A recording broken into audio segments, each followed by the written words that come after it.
Hello there and welcome, and thank you for joining us. I'm Amanda McGill Johnson, the Executive Director of Nebraska Cures. Nebraska Cures is a nonprofit organization with a mission to promote, support, and advocate for health science research and education for the betterment of our health and our economy. One of our goals is to connect current scientific research to the people in the community who can put it to good use and have a positive impact on our state. Which brings us to today's webinar, Developmental Language Disorder, a frequent cause of social and academic troubles for children and adults. With a prevalence of roughly 10% of the population, DLD affects millions, yet most of us know little about it. Today we have with us Carla McGregor, a senior research scientist and senior director of the Center for Childhood Deafness, Language, and Learning at Boys Town National Research Hospital. She is a passionate advocate who works to spread awareness and understanding of DLD via dldandme.org. For those listening live, you can feel free to pop questions into the chat and we'll get to those at the end, or just remember those questions, jot them down yourselves, or we'll get to them at the appropriate time if there's something pressing. We're also going to be recording this and sharing it later, so don't feel like you necessarily have to scribble down all the notes. You'll have a chance to reference it later. Thank you for joining us, Dr. McGregor. It's absolutely my pleasure. You can go ahead and get started. All right, I'm going to share my screen so you can see my slides. I'm just in a presentation, so if you need something, that's fine. And I'll make sure that folks are muted the best I can here. All right, very good. Good afternoon, everybody, and thank you so much for coming.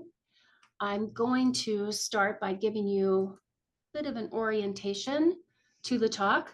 We're going to be talking about developmental language disorder, what it is, the terms we use to label it, why it matters, and considerations for students with developmental language disorder in school settings. Really, my overall purpose is to provide this sort of high-level summary, share some pain points that I see in terms of awareness and service delivery for this particular population, and really pave the way for more focused discussions or potential collaborations. My understanding is that you in the audience many of you are special ed directors or have other administrative roles in schools around the state of Nebraska. And it's really an honor to be able to talk to you about these particular students in your school. So feel free to put questions in the chat. Man, Annie Swiss on a roll. If you know, you know. And chips. And I've saved plenty of time to be able to discuss those. So I'm actually going to start by letting you hear from an individual who has developmental language disorder. He was recorded a few years back. His name is Grant, and let's give a listen. Well, trying to think of a way to describe it. It's kind of like you know, tip of the tongue where you know the word, but it just does not come to you. It's kind of like that, very like all the time. Nice that she had. I was a very quiet kid, so I remember I talked. So I tried to talk like my father. He also, I'd say, speaks funny, but maybe that's just because now I'm hindsight 2020 and play some. But I think there was, like I would say, I don't know. I have. Sorry, I'm just trying to form my words. I think it was definitely there. It's just no one around me really paid attention, if that makes sense. So, especially in a small town, there's not really a lot of resources for these disorders, basically. There's no SLP or anything like that. So, yeah, I do think it was there. I just think it wasn't really explored. The classic example is like kids will grow out of it, like they'll mature out of it, which is not true. When it first came into I became aware of it was probably in high school. I put in an assignment and everything would be correct. Like they'd say this is a perfect essay, whatever. But I lose marks all the time for my grammar errors. So I'd have to call my mom and be like, hey, what's this? Like I know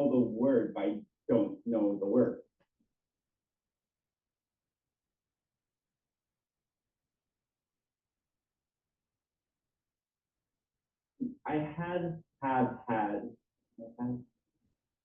um, the university has, or I've been accused of academic dishonesty in my writing. The professor has assumed that, because like when you read my writing, it looks very, there's very little morphine. So he thought a Chinese student had written my essay.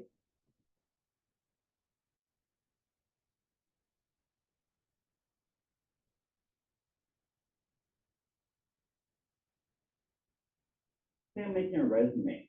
I have to get someone to check it, or like I'll give the example of I didn't include the I on my last name, and no one could contact me for those months. Stuff like that. Just like it's so minute and so not necessary, but it happens. So, but that's nothing that I can deal with. Or so stuff like that. It's just these little things that you don't really think of until you have to think about them.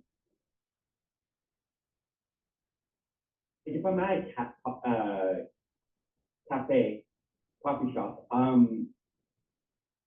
like I kind of try. I'll plan before I say anything so that I know exactly.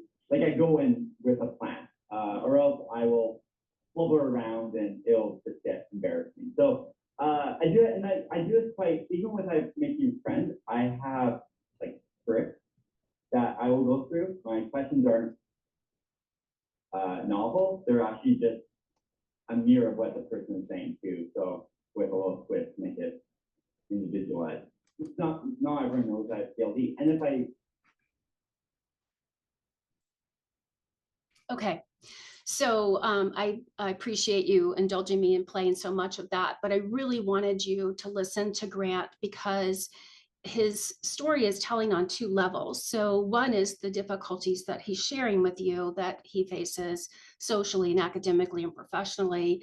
And the other is his language expression is quite noticeably difficult for him. So you heard him trying to find the right words, trying to formulate sentences, even trying to think about, how to put the right tense marking on the verb. So his language disorder is really quite obvious. So I think it's a good way to start understanding what the experience of DLD might really be like. To sort of cement that with an actual definition, DLD is a persistent difficulty with language learning and use. It's not attributable to environmental deprivation or some other condition like hearing impairment. The problem is primarily language. If you kind of dissect the term developmental language disorder, it tells you a little bit more about what it means. So the developmental piece refers to a problem that emerges early in development and changes manifestation with development.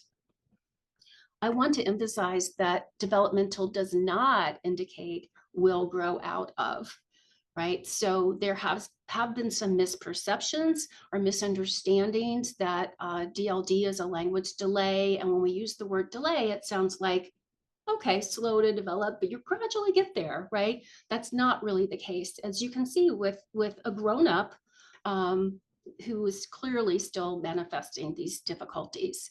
The language piece of the term, of course, refers to the fact that the problem affects listening comprehension, spoken language expression, and then because language is language, right? It's a unified system. It also affects reading and writing.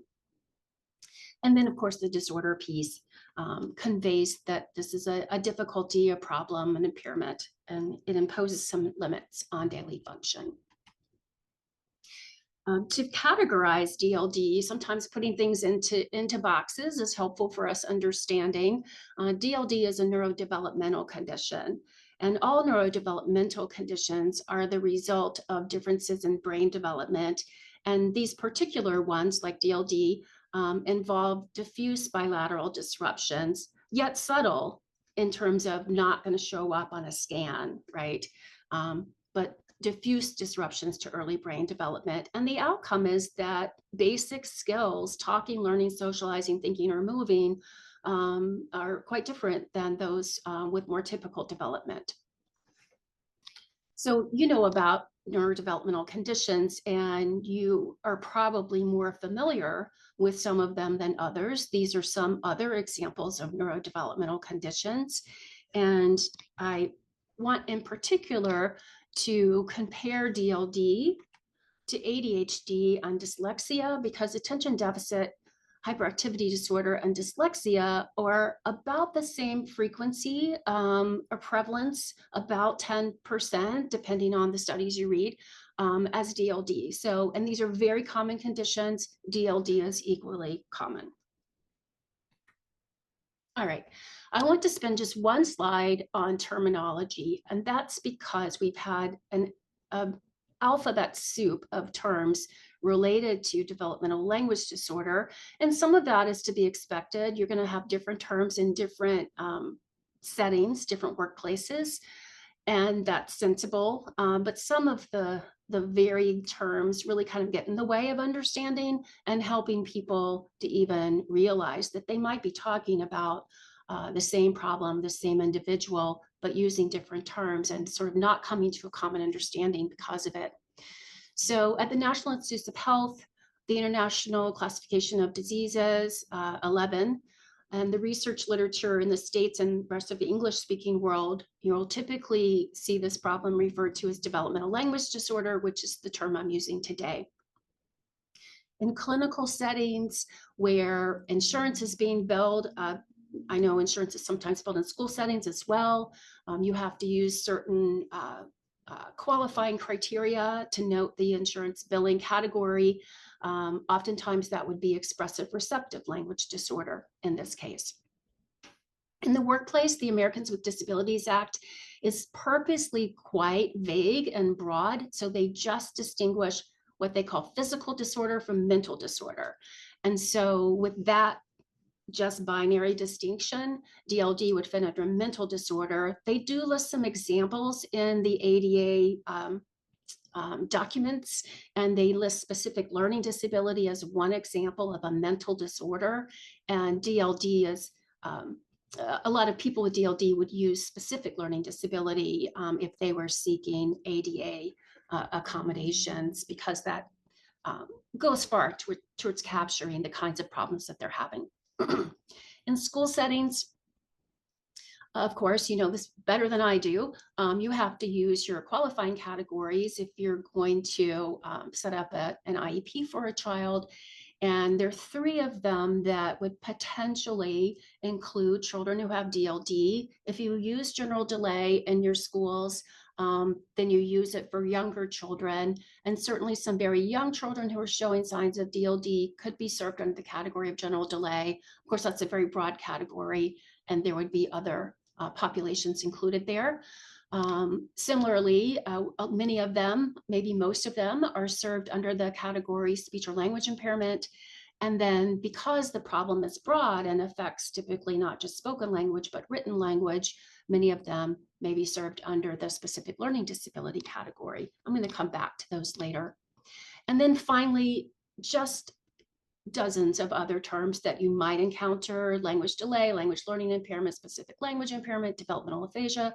I did see the term developmental aphasia in some of the materials on the state of Nebraska Department of Ed website.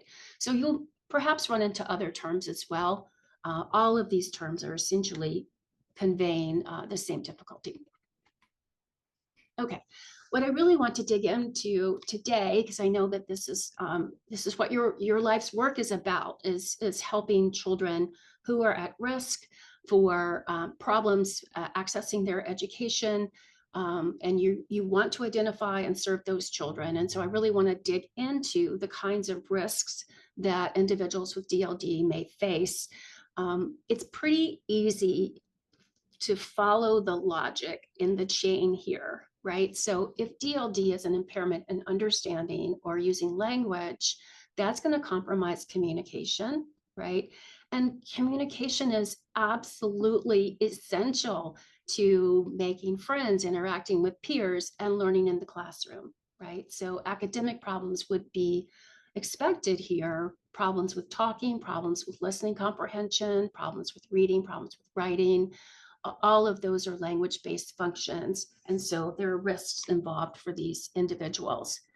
I will also say that having compromised communicative function is potentially so impactful on a person's happiness, well-being, and general health. And so we do see broader consequences for many people with DLD. They have heightened levels of or risk levels for anxiety and depression, for example. Okay, so to dig in a little bit more deeply to the challenges in the social domain, we know from summaries of studies, including over 856 children with DLD, that we see consistent evidence of passivity and accessing interactions during play with peers, difficulties introducing topics into conversations, joining a conversational group, maintaining that topic, poor conflict resolution, and increased rates of victimization. Children with DLD are twice as likely as children with typical development to be isolates in their classroom, meaning they don't have any friends in the classroom. And we also see really increasing problematic peer interactions during adolescence, where adolescence itself often brings some challenges in that domain. I'm going to let you listen. This is a much briefer clip, I promise, but I'm going to let you listen to the mother of a girl, now actually a young woman, but a daughter who has DLD, and the mother is reflecting on the social problems that her daughter experienced. She desperately craves social interaction, but her friends or her peers perceive her as a little bit awkward. She might not understand them, and so her comment in response to theirs could be off the wall, or maybe the friend has moved on to another topic and she's still 2 topics behind and still wants to communicate about what was said 5 minutes ago.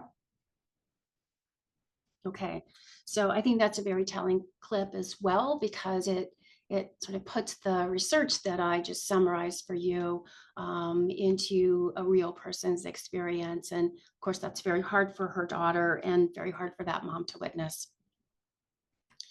Moving on to the academic difficulties, again, citing a paper that was summarizing multiple studies. Here are over 11,000 children included in the studies.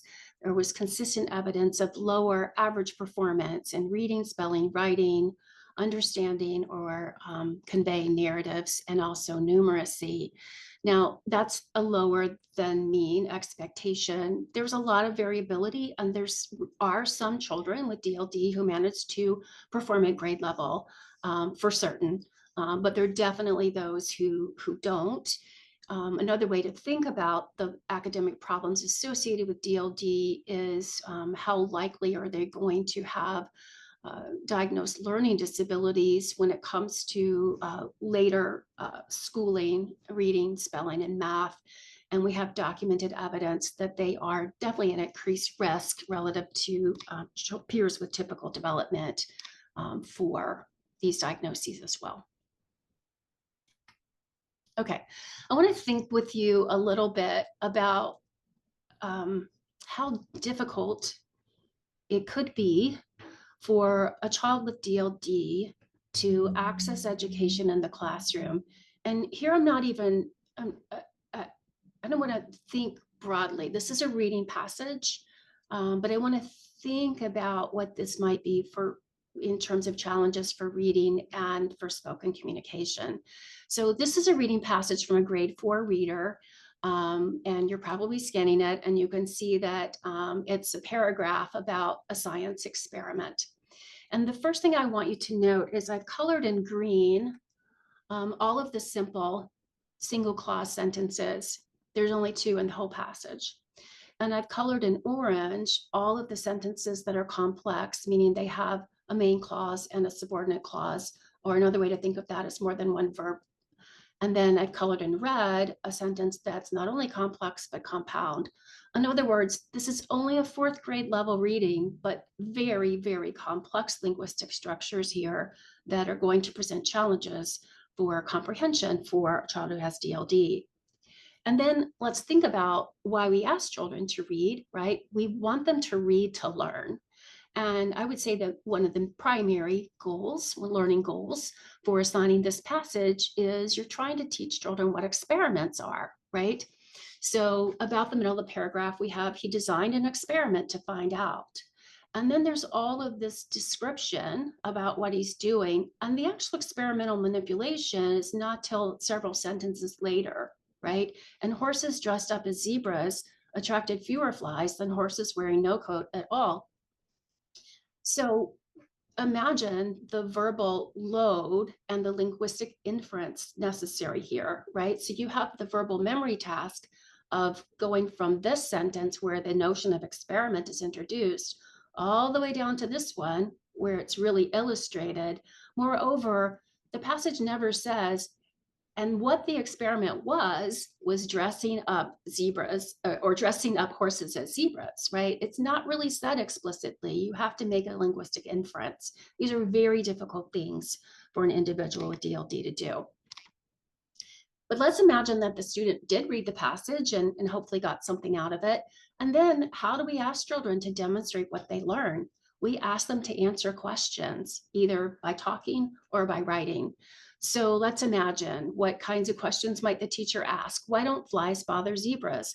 Well, the answer, if you're going to convey the answer accurately, takes some pretty complicated language because they don't like to land on stripes again, right? So we've got the main clause, they don't like what? To land on stripes. Or what about the teacher's next question? How did Frank learn that flies don't like stripes? So there, the question is complex, right? Or how about this, the third one? What was his experiment? Wow, to explain what the experiment really was, it takes some sophistication, right? He watched the flies around the zebras and the horses, and he dressed up some of the horses to look like zebras, right? So we're only talking about fourth grade level material, but we see lots of linguistic challenges in those materials. Okay, I want to zoom in a little bit on reading in particular.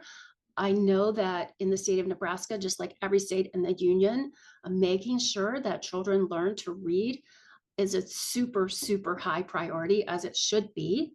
And so I want to think through the kinds of difficulties that students with DLD might face when it comes to reading. And to do that, I'm going to have you take a look at these data collected by Hugh Katz and his team years back. And each of these dots is an individual. These were individual students who were referred by teachers into the study because the teachers felt that these students were having difficulty with reading. And then they took each of these students and they measured how well they could decode the words in the reading passages. Notice the mean is a little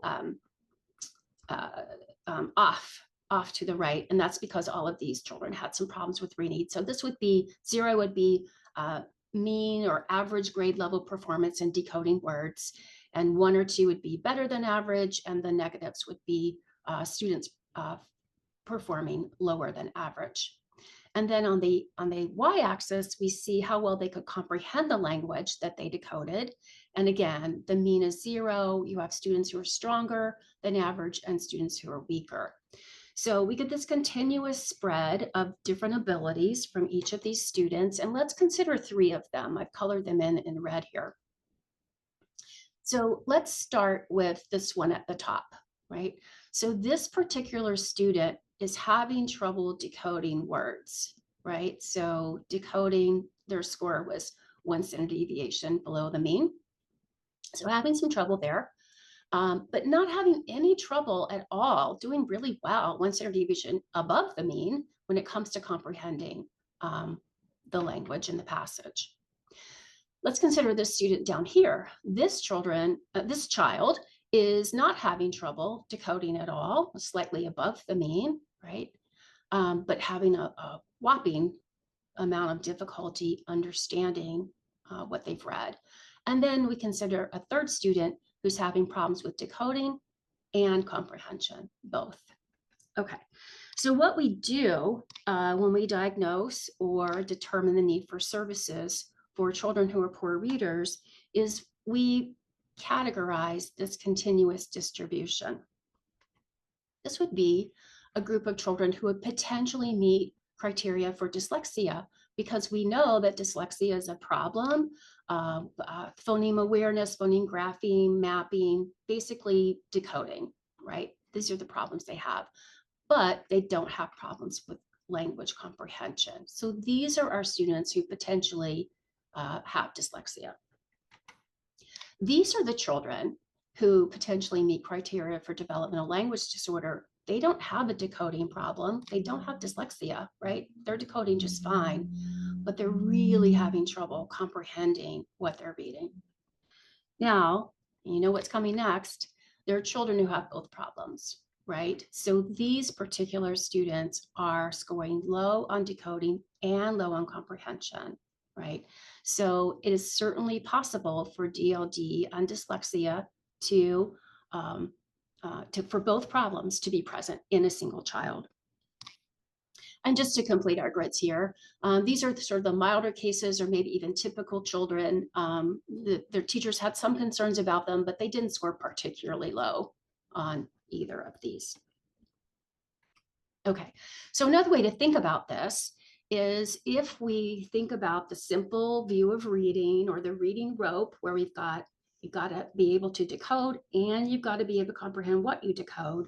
We see that individuals with sort of classic decoding problems are dyslexia here, individuals who have more difficulty comprehending language, whether spoken or written here, and then a large proportion, actually the estimates are about 50% of children with DLD also have dyslexia. Okay, to take this a little bit further, I'm going to share some data that I recently collected from children with DLD because I really want us to get to this notion that mastering decoding, so the learning to read, we often say, I assume, often think about the development of reading ability as sort of K to 3 or preschool to 3, right? That's learning to read. Mastering decoding is a huge focus there. But after about grade 3, we sort of shift the emphasis and the developmental focus to reading to learn, right? So we expect that children who are in the 4th, 5th, 6th, etc. grades and up they're given chapter books, they're given chapters to read, essays to write, other essays to read, etc., because we want them to read to learn new facts, new ideas, new words, etc. And so we put children in the 4th grade who have DLD or have typical language development, that's TLD, into a study where they read passages with words missing, and they had to infer the meaning of the missing words. So how well could they learn a new word meaning while they were reading? And you can see the sort of whopping large difference. So this is the mean performance, and then the rest of the box and whisker is the range. So you can see there's a whopping difference in performance with the DLD group, less able to infer new word meanings while they're reading than their peers. But here's what I really want you to realize. We had the same students then just listen to passages and do the same job. So they didn't have to decode, right? They only had to listen. And we get exactly the same amount of difference, right? So if we had only assessed these individuals on reading, we might think they have a reading comprehension problem, and they do, right? But what they really have is a language problem. We see the problem in both modalities, whether they're listening or reading. Okay, moving on to some issues. I think we've covered why it would matter. These individuals are going to have social and academic challenges. They're quite considerable. So let's move on to what we're going to do about it. And one thing to realize is that students with developmental language disorders are often underserved. I certainly don't know if they're underserved in your schools. I hope not. But national and international data would suggest that they are underserved. These are data out of the UK, and they tested children in the 1st grade who had diagnoses. They had DLD, or if they were without DLD, they were typically developing. And they found that they were twice as likely, the students with DLD were twice as likely to have social, emotional, or behavioral diagnoses as well. They were extremely, extremely likely to have low academic achievement. So 89% of them were rated as by their teachers as having low performance in the classroom. And we've just walked through why that would be. So much more common to have those problems. Then we have their statement of special need, which in the UK would be analogous to our IEPs. And you see, despite almost 90% of them having academic difficulties, only 3.5% had the equivalent of an IEP. And then there was additional 39% who were getting private services outside of school, which would suggest that the vast number of children who might well be in need are not getting help. Now that's the UK. We do have similar estimates from the United States, and they're not any rosier. The estimates are between school and out of school services, either a quarter to 33%, quarter to a third are served. Okay, I want to think a little bit about why that is. And I would argue that a whole bunch of it is because DLD is invisible to the eye and the ear. So the eye maybe is not so surprising. So there isn't anything physical in the way they look or move that's going to suggest that they're having a language problem. Invisible to the ear might be more surprising to you. So it is actually very difficult to decide just by listening in a simple conversational interaction, that a child has DLD or not. And that's because these children can talk, right? They can have a basic conversation. What they're not being able to do is to have a conversation that is sophisticated, that isn't difficult in terms of remembering the main point. In academic setting where the language is more complicated, the sentence structures are more difficult, those kinds of challenges, they're all judged, they're all measured as relative to how well their peers are doing. And it's really hard to listen to a child and decide, wow, is their talking and listening as good as it should be for 5? Is it good as it should be for 8? Is it good as it should be for 12? Right? It's hard to have those kinds of developmental metrics in your brain, even when you're trained to identify them, right? What happens though is that many neurodevelopmental disabilities are not invisible. And of course, you know this. And I think this study from Zhang and Tomlin is really, really telling in this regard. So they compared the receipt of services for children who have speech sound disorders. So these are like articulation disorders that you know exactly what they sound like. They are lisping, or they replace R sounds with W sounds, etc. Right? So these are not invisible. I can hear them, you can hear them, parents can hear them, right? So what were the rate of services for those children?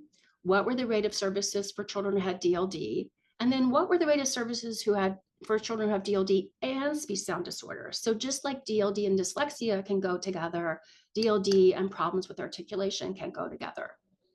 And what they found is that it's really speech sound problems that are driving service receipt. The odds of a child with speech sound disorder, whether or not they had DLD, 2.5 times greater than the odds of a child with DLD. And I will stand by saying that the academic risk for a child with DLD is much greater than the academic risk for the child who has articulation problems alone, right? The reason they're getting served is not because they have more need, it's because they're not invisible. Everyone can hear the problem. So if we're going to serve children who don't present with obvious problems upon casual observation, then we're going to have to look for them, right? And one way that you're looking for them in Nebraska schools is by universal screening within the Nebraska multi-tiered system of support, right? So I know that you use these universal screeners for reading functions.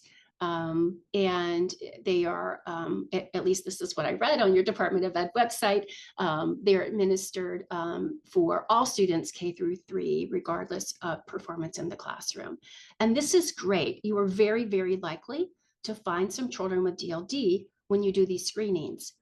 What you're likely to do, though, is find the ones who also have dyslexia, right?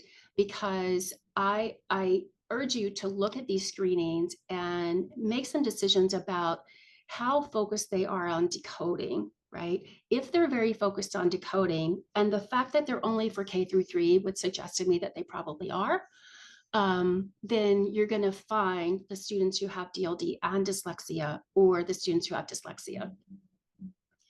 What many people, about 50% of people with DLD, will struggle with is not the decoding, but the reading to learn, right? The reading comprehension piece, or the spoken language comprehension piece. So if we limit screenings to K through 3, and we limit to reading and not also talking, then we are going to miss many students with DLD who struggle. So that's something to keep in mind. And I will kind of pull that all together by summarizing and saying, when we're identifying individuals with DLD, we're going to find problems that are broader than dyslexia. The problem may be identified earlier than dyslexia, and that's because children learn to talk before they learn to read. And that's actually an opportunity there, right? So if you're really interested in early identification of children at risk for reading problems, you can start by looking at their expression and comprehension of spoken language. Dyslexia screenings that focus only on decoding are going to miss about half the students with DLD. So where could you look for them in addition to the screenings that you're already doing? On speech-only caseloads, for sure. So speech language impairment, a lot of children are there for the speech problem, but if they're referred for a speech problem, the speech pathologist should also be evaluating their language as well, and they likely are. That's their professional expertise. Unidentified children who are failing, withdrawing, or acting out in the classroom, you know this, behavior is communication, right? So they could be acting this way because they're not understanding what they're supposed to be doing. Kids who struggle with homework, I've heard so many parents of students with DLD tell me that they spend hours and hours and hours on homework every night with the parent sitting beside the child, because that's the only way that the child can process how to do the homework. And I will also say, I've really talked about the DLD dyslexia companion, but we also find a lot of children with ADHD who also have DLD. And so students who are diagnosed with ADHD would be children to watch and make sure that they aren't also at risk for language difficulties. Okay. Okay, so we want to talk a little bit about, once we have found the children, what is it that we're going to do? And I would encourage that sharing information with families is a very important step. So I talked about this plethora of terms and how confusing it is to people. It's very confusing to families when they run into more than one term and they're just not sure if two different professionals are even talking about the same problem, or if their child has more than one problem. In 2023, so just a year ago, not quite a year ago, May 2023, we received a Dear Colleague letter from the Department of Ed, absolutely parallel to the one you're probably more familiar about dyslexia, basically verifying that it's perfectly legitimate to specify the conditions that fall under these qualifying categories, like speech language impairments, that are not specifically listed, such as DLD. And we know the importance of sharing diagnosis and sharing information with families. It helps parents to understand the difficulties that their child's had. That's in a way that's more adaptive. And it helps students, especially older students, as they prepare to transition out of school, to understand their own needs, their strengths and weaknesses, and how to seek accommodations. And I was pleased to see that you note the Dear Colleague letter on saying dyslexia at school on the Nebraska Department of Education website. The Dear Colleague letter about DLD makes exactly the same point, that there's situations where parents and professionals can really benefit by understanding what the condition is called so that they can understand and know where to find information about the problem. Okay, one more point I want to add here is that DLD is a bit different from some more medicalized conditions. So for many children who have neurodevelopmental disabilities, there are two care paths. There's a medical care path and a school service path. So if a child has Down syndrome, they're diagnosed at birth, they're diagnosed before birth, and there are treatments given from birth, and they arrive to school seeking services with a known diagnosis. Hearing is screened universally at birth. Most parents know if their child is deaf or hard of hearing. And so there's a care path there. They're getting hearing aids, they're getting cochlear implants, they're getting sign input, and they come to school to get a second care or line of services. Same with ADHD, they're getting medications as well as accommodations or services at school if they qualify. The same with autism. When it comes to DLD, there is barely that medical care path. There are some exceptions. Outpatient clinics, like the one we have at Boys Town, is an exception. Some university clinics associated with speech language training programs, those would be exceptions. But most individuals with DLD are going to arrive at school without a diagnosis. And so if they aren't diagnosed and if information about DLD is not shared at school, they'll never know. Okay, what do we do after we identify and inform? Well, of course, we serve. And I want to make another point about the universal screenings. The care path that would follow a failed screening is the multi-tiered system of support, and if needed, eventually more direct supports for reading. But students with DLD are going to need a broader set of services that address spoken language and not just reading. Can think about it in terms of the reading rope. This is again from your Department of Ed website, so I assume this is familiar to you. And then this is the parallel writing rope. So it's meant to convey the different subdomains that we go into understanding or go into thinking about the service needs of any individual. When the student has dyslexia, we know the services are going to be sort of focused here on word recognition abilities and on spelling.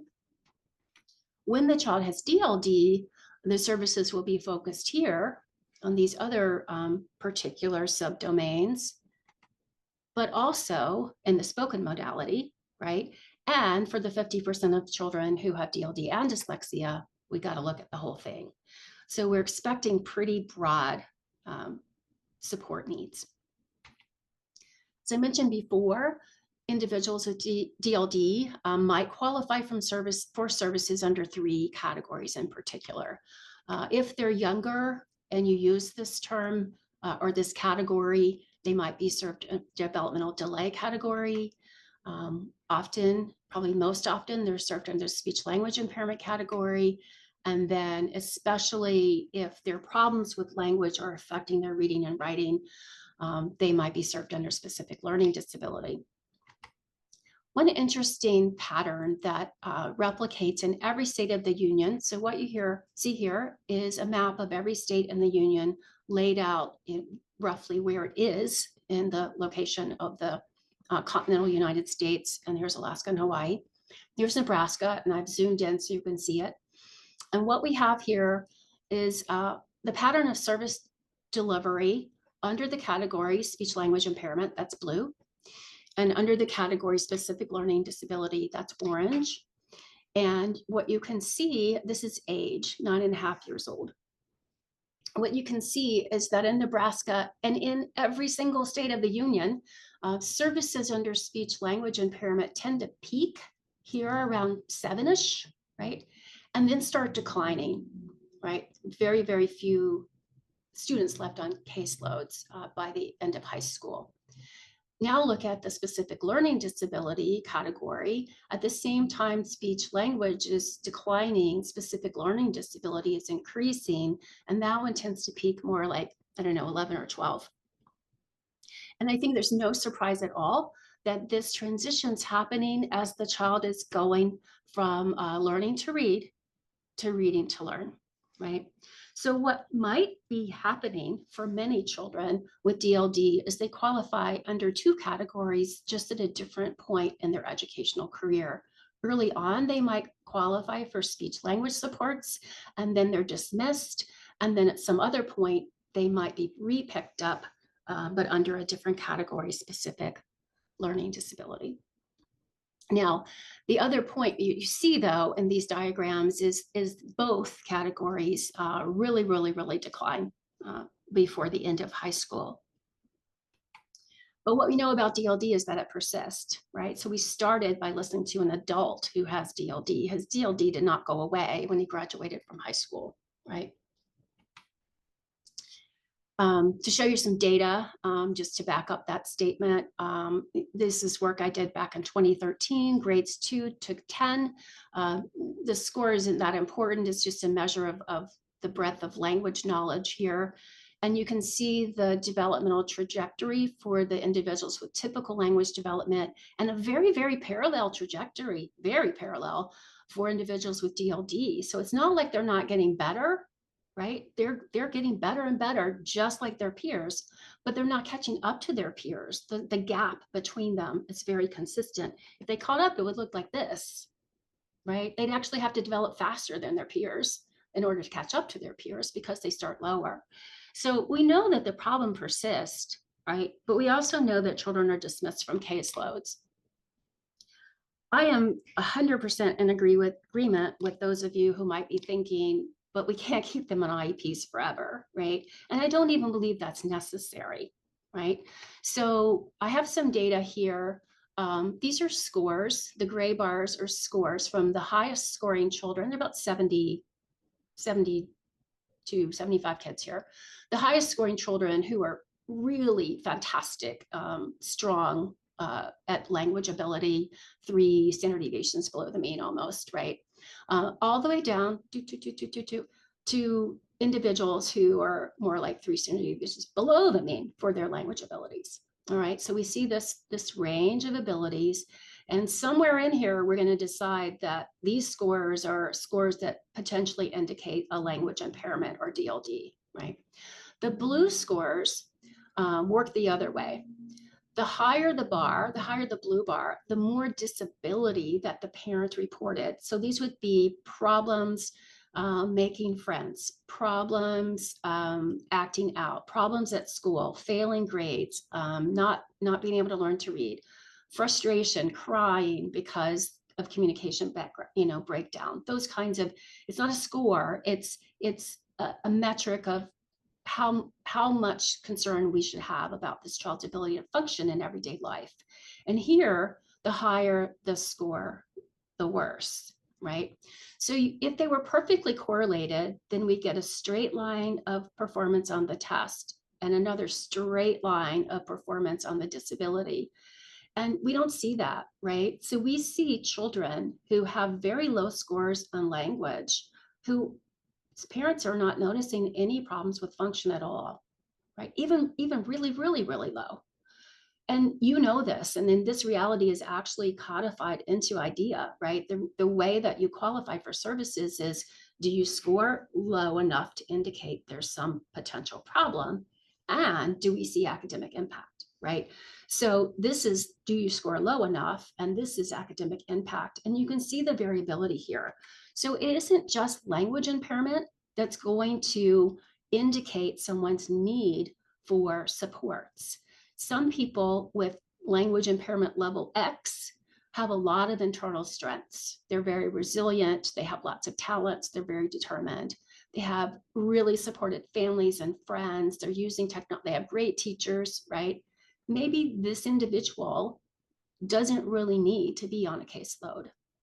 There are other children with maybe the same level of language impairment X that have clinical anxiety. They're being bullied.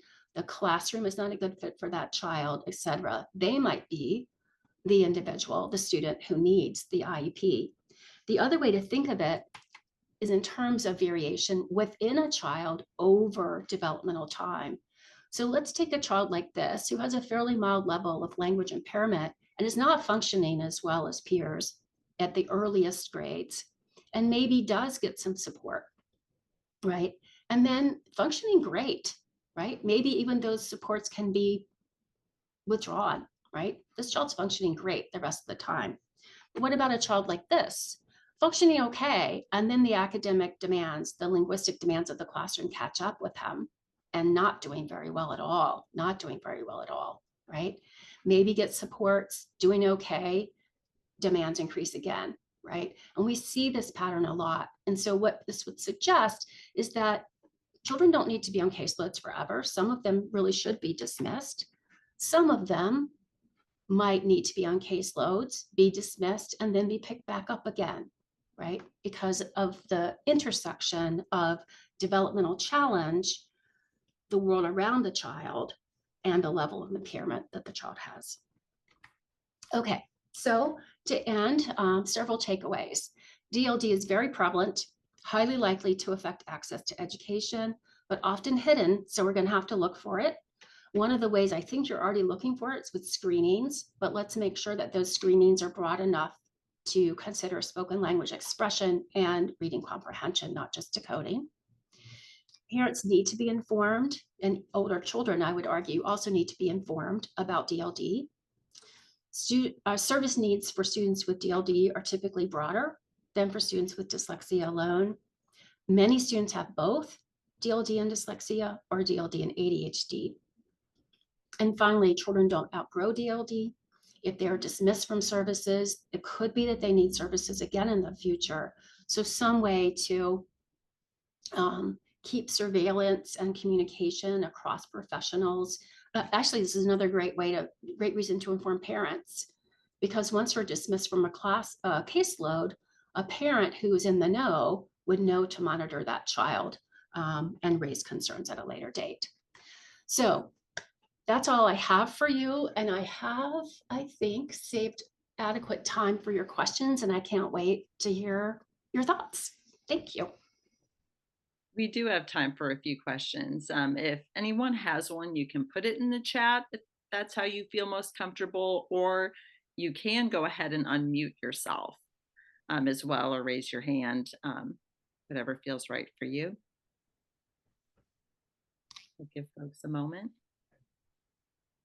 I know, Carla, I learned a wealth of information here in your presentation, and this was not something that not that I'm in this space, but it was something I was completely unaware of when you and I first spoke, and I'm grateful for this opportunity to educate the community. Yes, well, thank you for the opportunity. I'm grateful for being able to share this, and I really, I want to emphasize what I've listed here on this last slide is that if there are ways that I or Boys Town more broadly can be helpful to you, and these are just ways I could think of, there might be ways that you can think of, really don't hesitate to reach out.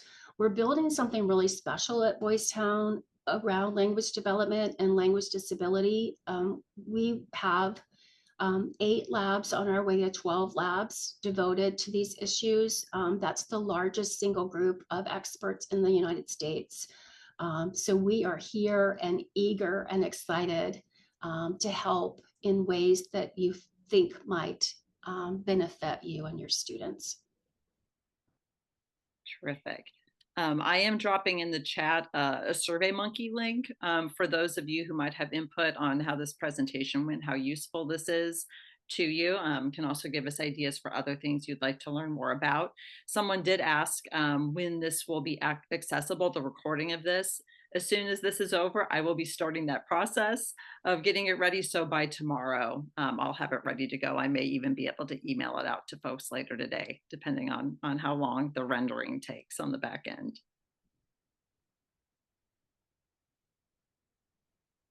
All right. Well, I don't see any questions, so I'll just Thank you, Dr. McDonald or McGregor, excuse me. Somebody did just say thank you for including the DLD&U website for parents in the chat. So that's a great site folks can visit as well. But thank you, Dr. McGregor, for joining us. And thanks to everyone who joined us live. Have a great rest of your day.